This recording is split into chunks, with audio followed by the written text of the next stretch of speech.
Welcome back to part 2 of our conversation with Jim Santos from Outer Shell. If you haven't listened to part 1 yet, I highly recommend going back. We talked about the origin story of Outer Shell, how Jim and Kyle built the brand, and the challenges of turning a passion into a business. In this episode, we're diving even deeper, talking about the pros and cons of manufacturing in the US, how building a strong community has fueled their success, and the lessons Jim has learned about scaling a brand while staying true to its roots. Let's get into it. Our entire business, from production to fulfillment, all the design work, my photo studio, all of that stuff is in one giant room now. And it just allows us to communicate super quickly if anything is wrong, if we're like missing a particular part, we need more of it. Like, Zin or the other production, anyone on the production team can just tell me like, hey, we ran out of this thing, we need to order more. Um, and also in product development, if we release something, Alex, who does a lot of our fulfillment and a bunch of operational stuff, he'll see like warranties coming in. We'll look at it together with Kyle and Zin, and we'll say like, hey, this particular product, we've noticed a couple failures at in this exact same way. Do we need to adjust it? Like, how do we want to modify it, improve this product so that this doesn't happen anymore? We can do it immediately, whether it's adjusting the construction or the materials or something else.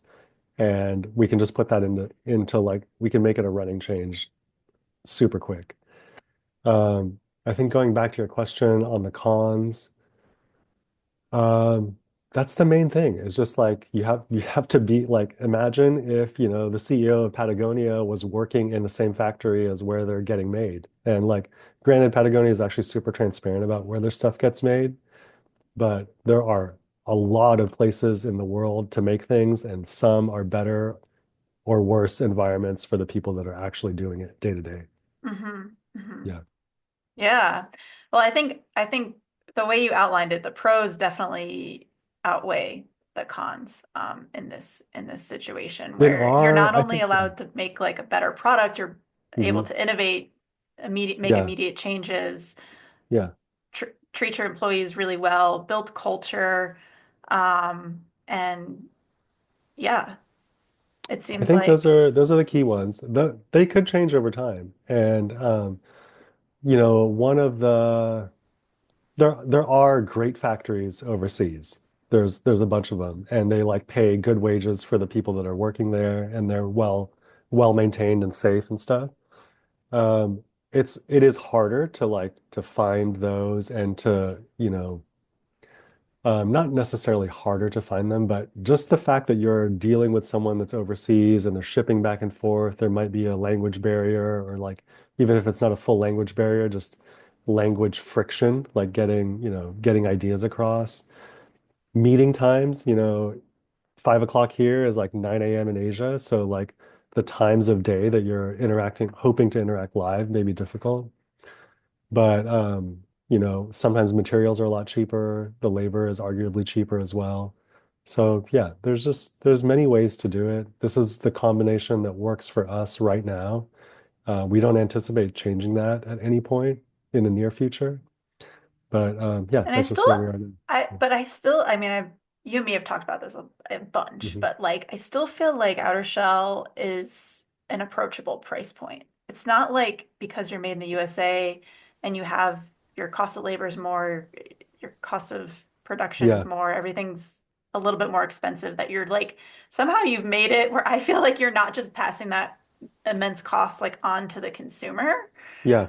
And maybe it's just that other bad companies or other products in general just have way better margins, but you still have really good margins. You make the best product hands Uh-huh. down, and you're able to still make it, here in the US. So I think that some of other people's reasoning for, producing overseas is simply because then their margin's better and then they can make a more approachable price point for the customers. But you guys have still been able to do both, I feel like. Yeah, yeah, for sure. Part of it is like we're not pursuing super high growth rates, so we don't need a lot of extra money to like reinvest continuously. Some companies are in that position where they need that higher margin so they can do that, or they just pay their owners and themselves more, and they really want to do that. Um, we don't we don't do that for better or for worse. But and then also the production efficiency is a really big deal. So like you have to be super dialed. You have to like, we don't keep a ton of extra materials. We have just the right amount of extra materials. We order everything on time. We produce pretty efficiently for a small operation. And those little changes, just the way that you cut things, or when Kyle is laying out a pattern, he wants to make sure that we are making the best use of every square centimeter of fabric.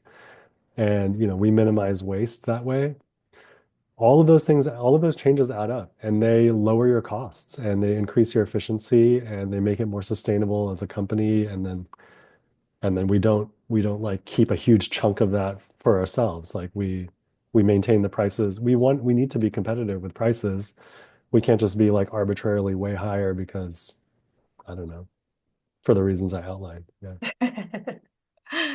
Well, yeah, I think it's super interesting. I mean, I do think you guys have just absolutely nailed the product design. I own a lot of the bags and I mean, go online, read the reviews on outershell.com. People are obsessed with this brand once they buy, and that's what's really helped our digital advertising is that once Yeah. people buy that first product, they're like, this, I will never buy another brand again because I know I won't get that same quality. And just the way that it Mhm. fits on the bike and the thoughtfulness and like the little things like you always say like when you're biking you got to stay in flow state and like how you can get into your frame bag without getting off of your bike and how that was thought Yeah. through um and yeah, I don't know. So I don't know where I was going with that. Other than that, you guys have fully nailed the product design. I do think, a conversation that we have Yeah. had in the past is I'm like, you guys could be charging a little bit more. I feel like, me Yeah, and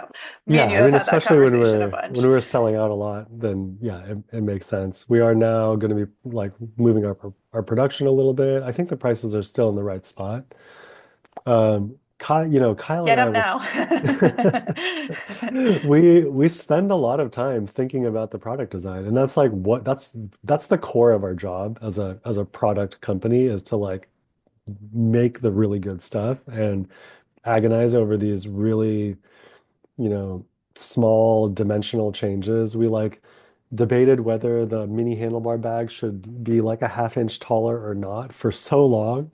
And Kyle's like, dude, we've been thinking about this for so long. This is like, it's like kind of annoying. And I'm like, that's just our job. And like that's like what people are actually indirectly paying us to do is to spend the time thinking about it and consider a variety of circumstances where a little bit bigger would be better or a little smaller would be better, and then like kind of weigh them and decide ultimately are more people going to be happy with this size or not? And that is the core of our job. And like making that right decision, we're not going to change it for a super long time. It came out and we haven't changed it at all. Um, and you make that decision once and it just kind of stays forever. And Yeah. I mean, if we get a lot of complaints or if we realize that we were wrong in our assumptions, we are definitely flexible about making those adjustments. But um, yeah, at its core, like we're paid to spend a lot of time designing the stuff and making sure Yeah. it's yeah. Yeah. Yeah. I'm gonna shift gears a little bit here because Uh-huh. that's part of your job. Another Yeah. part of your job is marketing. And I have been fascinated with this for a while. So one of the things that I think, you were talking about in the beginning, where Kyle had grown this Instagram following and Yeah. connected and just kind of, snowballed, like that's everybody's dream. Way harder to do now than maybe it was 10 years ago. Still Yeah. hard 10 years ago, not saying it was easy back then. Uh-huh. But one of the things that I just absolutely love that you guys have done and has been such a core part of your marketing strategy, even though I would argue you would say, we never even thought that was a marketing strategy. That's an accidental marketing strategy, Yeah, is community.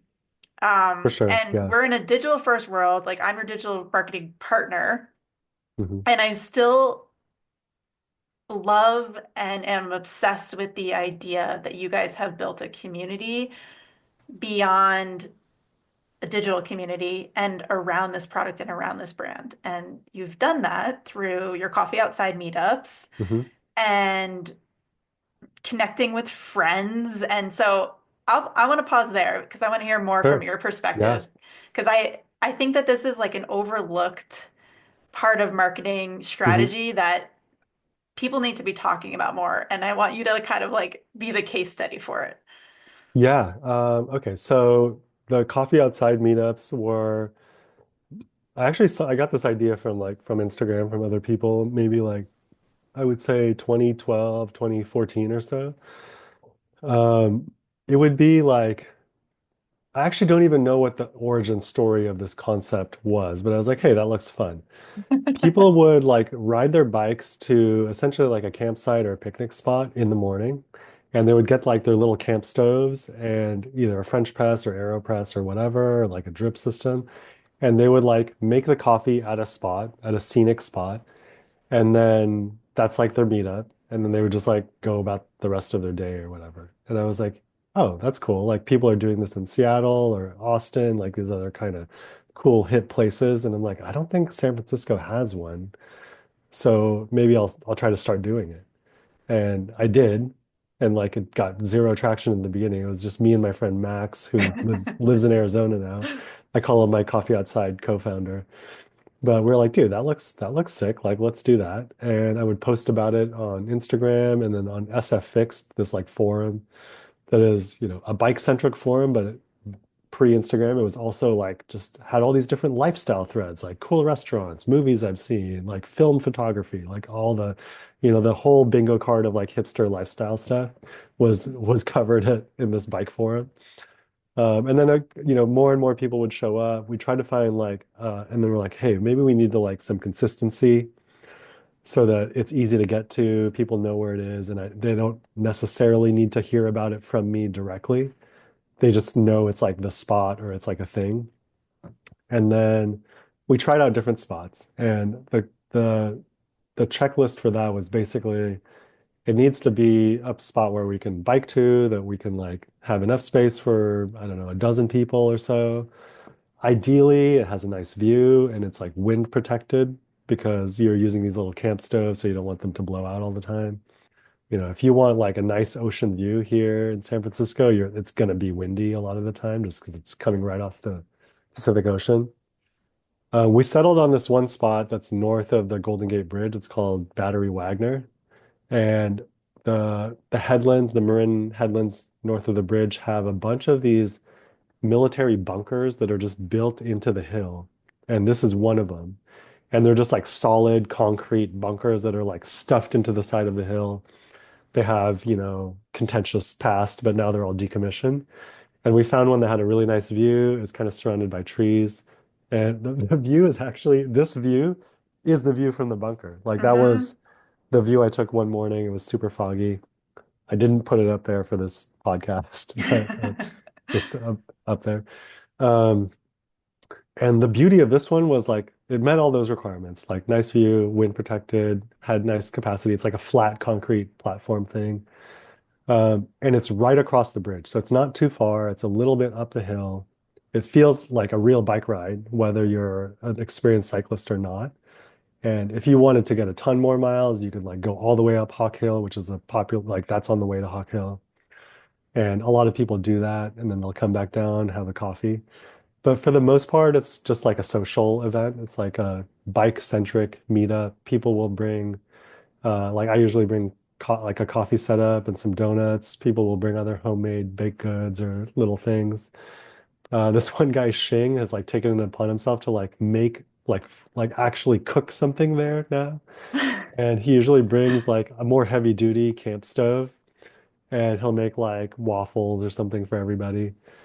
And, in the beginning, I used it as a formal, semi-formal marketing event, or not in the beginning. In the middle, I used it as like I was like, hey, I can leverage this for like marketing my bag brand. And I would be super like consistent about posting details, all that stuff. I wouldn't like sell bags there or anything, but I would use my account to like bring people in. And then I would say like maybe 2019 or so, 2020. I had a kid in 2020. That was a major driving factor, and then COVID and other stuff. Um, I was like, okay, I think maybe I'm like tired of doing it, like leading it in a formal way. So I started handing off it's I can't even call it like a leadership position, but like hosting duties in some way. Like other people would kind of step in and post about it so that other like newcomers would know where to go. And then over time, I just stopped doing anything like formal. I stopped posting about it unless when I was actually going to show up myself. And it has just kept on going. Like the experience in and of itself it's like compelling enough for people to like want to tell their friends to do it. And it's like, it's on Friday mornings at like 7 to 9-ish. It's a very loose time frame. But generally, any Friday morning, if you go to this spot, there will be cyclists out there making coffee, talking, enjoying the view, all that kind of stuff. As long as it's not like super cold or rainy or something. So But tell yeah, me on average how many people show up, and then tell me yeah, over the years, like what uh-huh. you said 2012 you started it? Or like Yeah, I think so. I mean, over for the a years, while, how many yeah, people do you yeah. think have joined the coffee outside? Oh, I'm not sure. Yeah, like definitely hundreds over the years. I don't know if it's over 1,000. I doubt it, but I mean, possibly just because it's been around for so long. Yeah. And some people like out of towners will come and like, oh dude, I saw this spot. Like I've had non-bike, just random influencers like go on my account and be like, hey, where is the spot? I want to like shoot like a fitness video there. And I was like, okay, fine. I mean, go for it. And one time I showed up and there was like a bike brand that was doing an actual ad shoot there. And I was like, oh, my friends that are in the shoot, like they told you about the spot. Like they know about it because they've come to coffee before. It's just a nice spot. But yeah, in the beginning it was like me and my friend Max for the most part, and then occasionally like a couple friends here and there. And then when it probably peaked when I was using it, leveraging it as like a formal marketing event for that other bag brand. Um, but sometimes on a nice day, especially like fall, summer in San Francisco is often quite foggy and cold, but like the fall is really where it's at. There'll be like 20, 30 people there, like every Friday. Yeah. And it gets to like standing room only sometimes. It's pretty fun. Yeah. Yeah, no, I mean, I think it's super cool. And I think too, it's like uh probably the connections that you've made through that coffee outside have really propelled Outer Shell. And also it's Yeah, like built-in hype, men and women. It's like these, it's just but it's dude, such an it comes from Chris. such an organic, yeah, Oh yeah. Okay, so yeah. on that topic, there are like every genre of cyclist can go there because it's like very like there's like on any given Friday there'll be like full suspension mountain bikes, there will be like carbon like road race bikes, there'll be like randonneur bikes, a cargo bike or two, and it's a universally appreciated experience. Which I find like that just happened organically, and it just comes from like just bringing everybody in and like there's no real requirements besides like just getting there. And Chris, who you're our mutual friend who connected me to you, I met him through Coffee Outside. I don't know if you Yeah. know that. Yeah. He was like looking up the place where we ride is called the Headlands, and I use the hashtag Shredlands. And he like was scrolling through the hashtag Shredlands. That's how I know him. Like I met him through that, and he showed up and knew nobody. And he was on his like Santa Cruz tall boy. And I was like, yeah, let's shred. I was like, I don't know if we're gonna do that today, but cool to meet you. Um, we've gotten together two couples that met at Coffee Outside have since gotten married. Like they first met at coffee. That's like a little badge of pride, I guess. And like Yeah. so many other connections. Yeah, Yeah. yeah. I love it. I love it. It's such a cool community, and Yeah. it's people that, are your target audience. Yeah. And they Yeah. have like, It does like work. Yeah. I mean, I hate even doing that, but like that's Yeah. kind of how my brain works is I'm like, well, they Yeah. have influence. They're gonna tell their friends about how cool Outer Shell is. And it's such a like a grassroots, but it is. It's It just is. such Yeah. a cool like grassroots Well, the event thing about and it is it's a built total from a really yeah, cool place. Yeah. It's built from like, from like the good happy vibes, for like sure. I mean, that's exactly why it's successful. It's not an intentional marketing. It's just like in the Venn diagram of like stuff I like to do, stuff that's relevant to my business, it's like right there in the middle. hmm And it's a total chicken or the egg thing. Like, you know, you couldn't it's there because I like it. The company is there because I like doing that stuff. It's all in the same thing. Yeah. Yeah. Okay, so gonna shift gears Sure. tiny bit as well. S Staying in the vein of marketing, Okay. another thing that I feel like you guys have somehow figured this out and done it in such a way where it's almost accidental is kind of what we were talking about with Kyle and building an audience and Mhm. befriending really influential people in the bike industry. You guys are good friends with Terry B, who's an influencer on Yeah. YouTube, The Radivist, Hmm. and Terry Hayden. And Yeah. um, these are all really good friends of yours. And tell me more about that. Tell me more about how that's helped your business, how that Yeah. kind of came about, and maybe even if you have any advice for other people, or if you don't, if it's just serendipitous to what you've been doing, then that's fine too. Yeah. Okay. So a lot of it is just putting yourself out there and like not being afraid to talk to people and like reaching out to them and saying like, hey, we have this common interest. So Teddy Hayden, not Terry Hayden. Oh, sorry. Teddy, yeah, no problem. I So said Ter Terry twice. Terry B, Terry B and Teddy yeah, Hayden. Got yeah, it. Terry Berenson used to live in San Francisco, and so that's how Kyle knows him. And it's just from being in the bike scene. It's like I tap into all of these, like I ride every type of bike. Right now I'm like mostly mountain biking, which is like a new audience, and that's kind of how I know Teddy actually, because he's like hardcore mountain biker for life. But I've done like all the different genres of biking, I would say, as a kid I was just like commuting on a bike to school and stuff. And then like what brought me back into it was watching like MASH SF or Macaframa, and they are like street track bike messenger, like zooming in between cars. They would make these like super sick videos that are kind of in the same style as like skate videos, like urban skateboarding videos. And this guy, Mike Martin, who I'm gonna go mountain biking with on Sunday, started MASH, and he's like has an art and cinematography kind of background, make these super nice videos.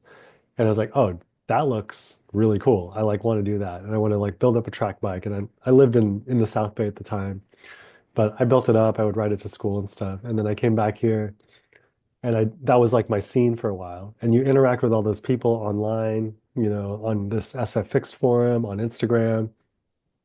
Um, the key is just to actually meet, like actually talking to them and meeting them and realizing that like all of these people are pretty much just normal people. No one's really like a superstar that's not approachable.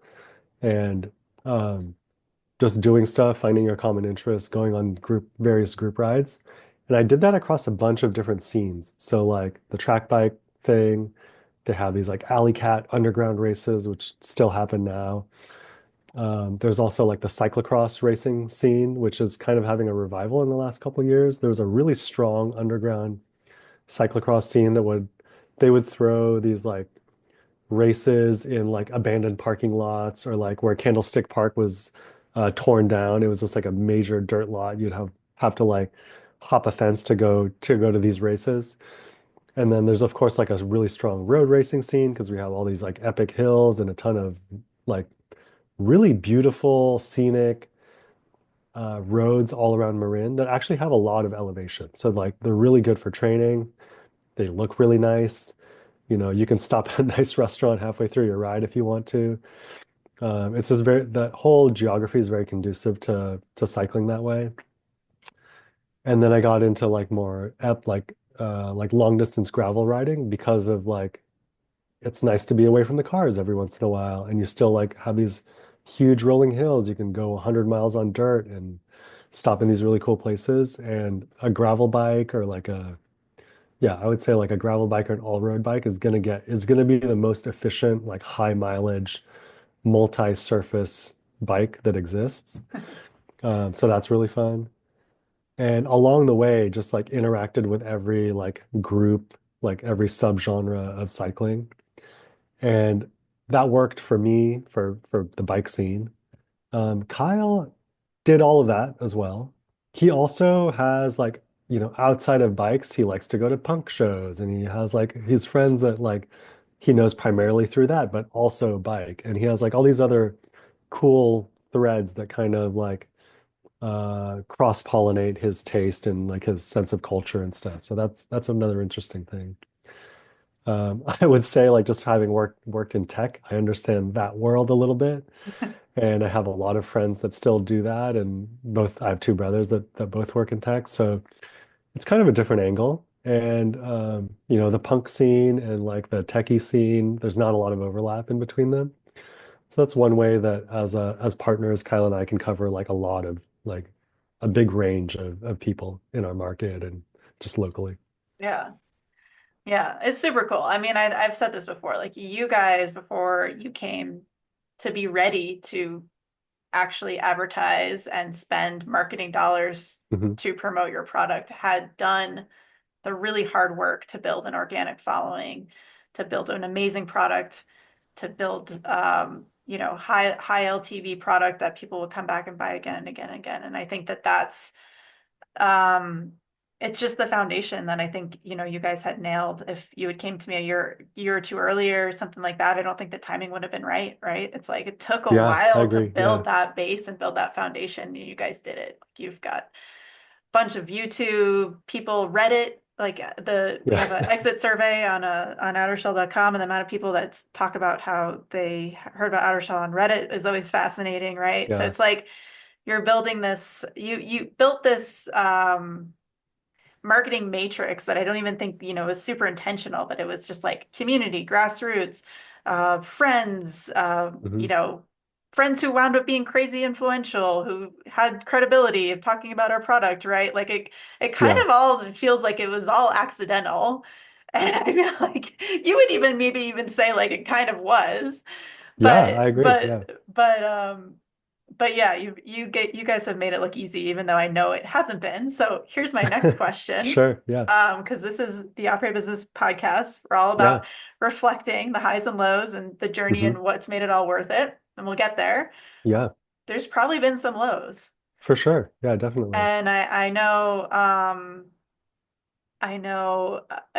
we talk a lot, so I've heard, a few of them, but Yeah. I would say if there's anything, Hmm. my question would be, is there anything over the journey of Outer Shell that you Yeah. and Kyle have felt really challenged you? And if you want to share a story or Yeah, tidbit about definitely. that. Yeah. I would say I would kind of group them into I would say two different categories. So one are like internal struggles, like either personally or in terms of our like working partnership. And the other one is external, which are like market factors or competition, things like that that come up. And I'll talk about them a little bit separately. So as far as the internal factors go, as part of our journey, we did not intentionally do this we didn't like sit down and be like, hey, I wonder what kind of business I want to start next. Like, I'm going to do this. It was more like, oh, this is kind of fun. I like making stuff. It's fun to be creative. And like, oh, there's like a commercial opportunity here potentially. Let's see where it goes. And that's kind of just been what we've been doing this last, almost 10 years now, just like see where it goes. And we encounter a bunch of challenges along the way, and it's been fun. I have some like Kyle and I both have some ADHD tendencies, so it's really nice to be able to. My work is never boring. There's always like new challenges, new stuff to address along the way. Lots of stuff that we've never done before. So that's a nice aspect of running a small business and wearing a lot of hats. You have to be super adaptable, and you have to learn really quick too as things come up. But one of the Yeah, I would say the internal struggles like that are individual, and Kyle is, we both go through waves of this experience, is just, the common term is like burnout, but I will expand a little bit on that. And I just learned these two terms. I might not be pronouncing them correctly, but it's atelic activity and a telic activity. And a telic activity is where you are doing something with a specific goal or outcome in mind. And an atelic activity is when you're doing something without that goal in mind. So you may really enjoy cooking and you're like, hey, I like trying new recipes and I want to try new stuff and see what's good. Or if you really like painting and you like the experience of coming up with new designs, but you might not want to open a restaurant. Just because you like cooking doesn't mean that you're necessarily going to be a good restaurant owner. And in fact, after you run a restaurant for a while and maybe it is or isn't successful, you may hate it. You may come home and be like, I'm sick of cooking. I'm just going to like order something or whatever. And there's a point where when you're chasing something that you love or you're doing something that you love, but it turns into work, it may lose some of that, that magic, or some of that, you may lose some of that drive. And we both go through phases of this. And, I've gone through that with like, it can be as specific as like the like platforms. Like I got sick of posting on Instagram all the time and like trying to pour my heart out or whatever and putting effort into posts. And I'm like, this is just, I'm not getting the feedback that I want or the validation that I want. So you get kind of tired of doing it. Or when it comes to product design, you like get stuck on a problem and you're like, oh, this is super frustrating. And also, I don't know if this product is going to do well. I don't know if it's worth this effort. And so you kind of get burned out a little bit. We both go through that. I would say, luckily, generally, we're not both like dipping at the same time, which is like one good benefit of having a partnership. And people experience this in all sorts of partnerships in general, or like team exercises where like someone's having a bad day, but the rest of them hopefully can like help, cheer them up or pull them out of it. So that's one thing that we experience repeatedly. The other one is like when we have a difference of opinion and we have creative differences, that does come up from time to time too. And it came up with like what is ultimately one of our best-selling products, our Musette bag. I like made one of those, I think it was like maybe 6 or 7 years ago. Chris, our friend, our mutual friend, has like one of the originals. And I was like, hey, we got to get this product out. And I've like been using it for a really long time. And of course, Kyle is the main product designer in our company. But I'm like, hey, I can do this too. I made it. It's pretty good. I think we should get it out the door. And he was still hesitating on the final design.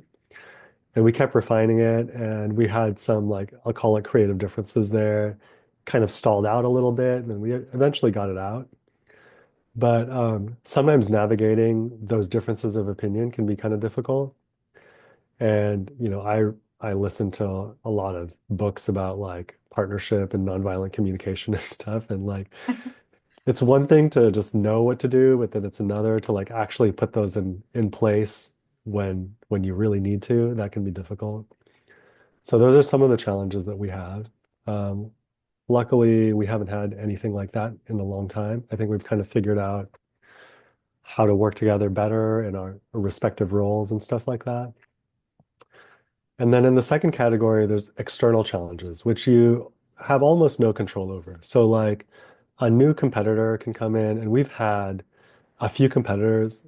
Well, I'll explain the detail afterwards, but like people can come in with very similar products, or people can come in with a completely new concept that just changes the market a little bit and shakes things up. And you're like, oh, I need to respond to that because they're addressing something that I wish I did, and we don't have anything that competes with that yet. So you want to create something there, or just general like macroeconomic factors. So, there was like a big COVID boom and bust cycle related to the outdoor industry because people are going outside. They like can't go to the climbing gym, so they like bought a bike or they bought like a kayak or whatever. In say 2020, 2021, they got a stimulus check and they're like, oh, I gotta go spend it on some cool stuff.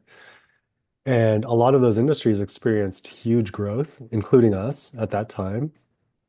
But we would like, run out of stock or whatever. Um, but now a lot of those people are like, hey, I don't need to buy a kayak every 2 years. So like the one I have is still good. And there's no stimulus check coming. There's probably the opposite of a stimulus check coming. Um, there's a lot of, I'll say like political anxiety or just like political, turbulence and economic like, hesitation. So that coupled with an oversupply specifically in the bike industry. So like some forecasters thought like the growth is just going to continue forever, or they assume that like a lot of these people that entered like that got bikes are going to stay in it. It turns out they're not all buying new stuff all the time, and some of them are exiting. And a lot of brands, like a huge number of bike brands, and I know mostly about bike stuff because I listen to industry stuff, have gone under. Like GT bicycles, it's been around for 50 years, it's gone bankrupt. Rocky Mountain, which is like a really popular mountain bike company based in Canada, they're filing for the equivalent of bankruptcy in Canada. Oh, I didn't know that. Yeah, there's quite a few. And even, like the big companies that have a lot of cash on hand are able to stay afloat because they're slashing prices or they're like clearing out their inventory at low rates. Because presumably they ordered too much in 2022 and then it arrived and nobody wanted it. So the only way to get it off their shelves is to reduce the prices. So that's sending ripples throughout the bike industry and through a lot of other outdoor industries as well. Yeah. Yeah, and that's something you have to respond to. Luckily I mean, there is a reality where like it might make sense to lower our prices again, even though we raised them not too long ago. And that's just an exercise of like meeting the customer where they're at, Mhm. or like trying to reduce our costs in some other way. But yeah, those are just ongoing challenges that we have no control over the core of it, but we can respond to it. Like that's actually the only thing we have control over. Yeah. And then when it comes to competition, the competition response is a little more time tested. Like you just have to make a product that like competes with theirs, or you have to show why yours is better, or come up with a better one in response to that. We've also had companies just like copy our stuff, which is super annoying. But like, people say like, what is it like? Something is the best type of flattery, like when they copy Yeah. you. And I'm like, I mean, that's a nice saying, but like whoever is saying that is probably not really experiencing that in terms of economic impact to their business. Yeah. Um, but yeah, so that's one thing to think about. Um, intellectual property rights. Imitation is the best form of Oh yeah, flattery. Okay. imitation is the best There you form go. of flattery. I think that's valid to a degree, but it does keep you on your toes. Yeah. Um, yeah. Yeah, I know. And it's definitely a threat, right? It's like the SWOT analysis is like the big old T is like other Yeah. people just basically trying to rip off exactly what you guys do. But Yeah. I I've gotten other frame bags. Yeah. they're nothing compared to outer shells. So it's I like mean, that is the high road is just to objectively be better. Like the yeah, product actually has to be better. And for them to be better, they actually have to like make it with like with love I mean, not and just love, that and like integrity, the and thought of like, there's only so many plastic buckle manufacturers in the world. And like we work with the best ones already. We can like source anything. So like when we were deciding on the buckle combination for the Musette, we found the exact right one. And this happened last year, as you know, like we bought all of them and like there were none available in the US at all for months, which was like really inconvenient for us, but like no one else can use them. And like we studied every single buckle that like, unless we start injection molding our own buckles, like no one has a better one. And we bought them all. Like that's just how it works. So you could try for a substitute, but it's going to be either like too bulky or like a weird shape or something. Or if you're like a competitor, then you have to buy the exact same one as us. And then it's more obvious that you're just copying it, which I'm sure they Mhm. don't want to do. So the advantage was in us deciding on the right one from the get-go and like kind of staking our claim on that and like, just the customers knowing that we were actually the first ones to come out with that. Yeah. Here's another Um, cliche: yeah. measure twice, cut once, right? Oh, we measure so many times, like to exhaustion. Yeah, like I was saying earlier, we decided it took us like 3 weeks to decide if this little handlebar bag should be half an inch taller or not. And we made prototypes of both and gave them to friends and stuff. And so most of them were like, I can't even, it doesn't matter. I don't really care. But we're like, we're chasing down the ones that do care. That's actually where you get the most useful feedback.